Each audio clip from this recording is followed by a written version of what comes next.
Some years ago, I was on an airplane with my son, who was just 5 years old at the time. My son was so excited about being on this airplane with mommy. He's looking all around and he's checking things out and he's checking people out.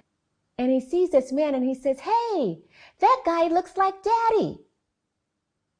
And I look at the man and he didn't look anything at all like my husband, nothing at all. And so then I start looking around on the plane and I noticed this man was the only black guy on the plane. And I thought, all right, I'm going to have a little talk with my son about how not all black people look alike. My son, he lifts his head up and he says to me, "I hope he doesn't rob the plane." And I said, "What? What did you say?" And he says, "Well, I hope that man doesn't rob the plane." And I said, "Well, why would you say that? You know, Daddy wouldn't rob a plane." And he says, yeah, well, I know. And I said, "Well, why would you say that?" And he looked at me with this really sad face. And he says, "I don't know why I said that. I don't know why I was thinking that." We are living with such severe racial stratification that even a 5-year-old can tell us what's supposed to happen next. Even with no evildoer, even with no explicit hatred. This association between blackness and crime made its way into the mind of my 5-year-old. It makes its way into all of our children, into all of us. Our minds are shaped by the racial disparities we see out in the world and the narratives that help us to make sense of the disparities we see. Those people are criminal. Those people are violent. Those people are to be feared. When my research team brought people into our lab and exposed them to faces, we found that exposure to black faces led them to see blurry images of guns with greater clarity and speed. Bias can not only control what we see, but where we look. We found that prompting people to think of violent crime can lead them to direct their eyes onto a black face and away from a white face. Prompting police officers to think of capturing and shooting and arresting leads their eyes to settle on black faces too. Bias can infect every aspect of our criminal justice system. In a large data set of death-eligible defendants, we found that looking more black more than doubled their chances of receiving a death sentence, at least when their victims were white. This effect is significant even though we controlled for the severity of the crime and the defendant's attractiveness. And no matter what we controlled for, we found that black people were punished in proportion to the blackness of their physical features. The more black, the more death-worthy. Bias can also influence how teachers discipline students. My colleagues and I have found that teachers express a desire to discipline a black middle school student more harshly than a white student for the same repeated infractions. In a recent study, we're finding that teachers treat black students as a group, but white students as individuals. If, for example, one black student misbehaves, and then a different black student misbehaves a few days later, the teacher responds to that second black student as if he had misbehaved twice. It's as though the sins of one child get piled onto the other. We create categories to make sense of the world, to assert some control and coherence to the stimuli that we're constantly being bombarded with. Categorization and the bias that it seeds allow our brains to make judgments more quickly and efficiently. And we do this by instinctively relying on patterns that seem predictable.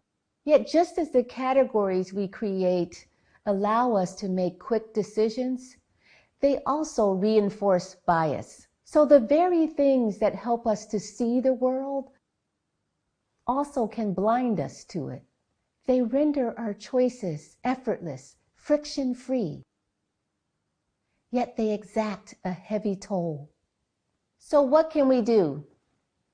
We are all vulnerable to bias, but we don't act on bias all the time. There are certain conditions that can bring bias alive and other conditions that can muffle it. Let me give you an example. Many people are familiar with the tech company Nextdoor. So their whole purpose is to create stronger, healthier, safer neighborhoods. And so they offer this online space where neighbors can gather and share information. Yet Nextdoor soon found that they had a problem with racial profiling. In the typical case, people would look outside their window and see a black man in their otherwise white neighborhood and make the snap judgment that he was up to no good, even when there was no evidence of criminal wrongdoing. In many ways, how we behave online is a reflection of how we behave in the world. But what we don't want to do is to create an easy-to-use system that can amplify bias and deepen racial disparities, rather than dismantling them. So the co-founder of Nextdoor reached out to me and to others to try to figure out what to do.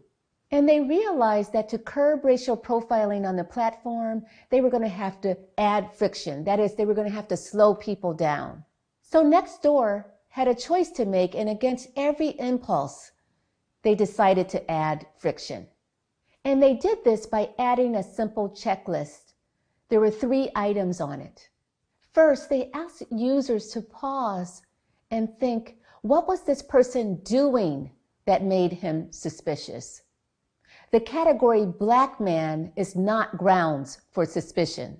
Second, they asked users to describe the person's physical features, not simply their race and gender. Third, they realized that a lot of people didn't seem to know what racial profiling was, nor that they were engaging in it. So Nextdoor provided them with a definition and told them that it was strictly prohibited. Most of you have seen those signs in airports and in metro stations, if you see something, say something. Nextdoor tried modifying this. If you see something suspicious, say something specific. And using this strategy, by simply slowing people down, Nextdoor was able to curb racial profiling by 75%. Now, people often will say to me, you can't add friction, in every situation, in every context, and especially for people who make split-second decisions all the time. But it turns out we can add friction to more situations than we think. Working with the Oakland Police Department in California, I and a number of my colleagues were able to help the department to reduce the number of stops they made of people who were not committing any serious crimes. And we did this by pushing officers to ask themselves a question before each and every stop they made. Is this stop intelligence-led? Yes or no? In other words, do I have prior information to tie this particular person to a specific crime? By adding that question to the form officers complete during a stop, they slow down, they pause, they think, why am I considering pulling this person over? In 2017, before we added that intelligence-led question to the form, officers made about 32,000 stops across the city. In that next year, with the addition of this question, that fell to 19,000 stops. African American stops alone fell by 43%. And stopping fewer black people did not make the city any more dangerous. In fact, the crime rate continued to fall and the city became safer for everybody. So one solution can come from reducing the number of unnecessary stops.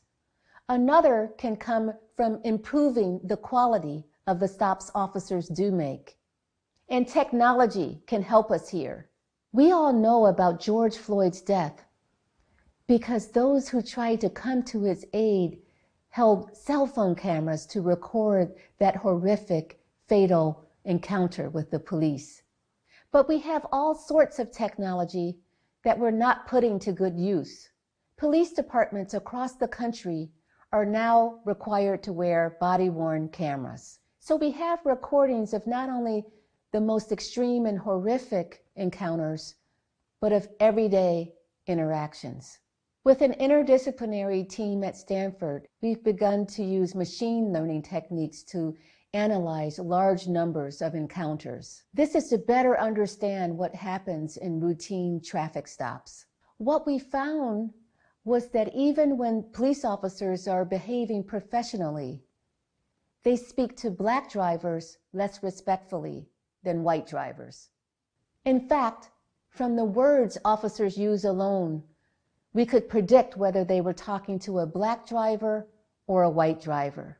The problem is that the vast majority of the footage from these cameras is not used by police departments to understand what's going on the street or to train officers.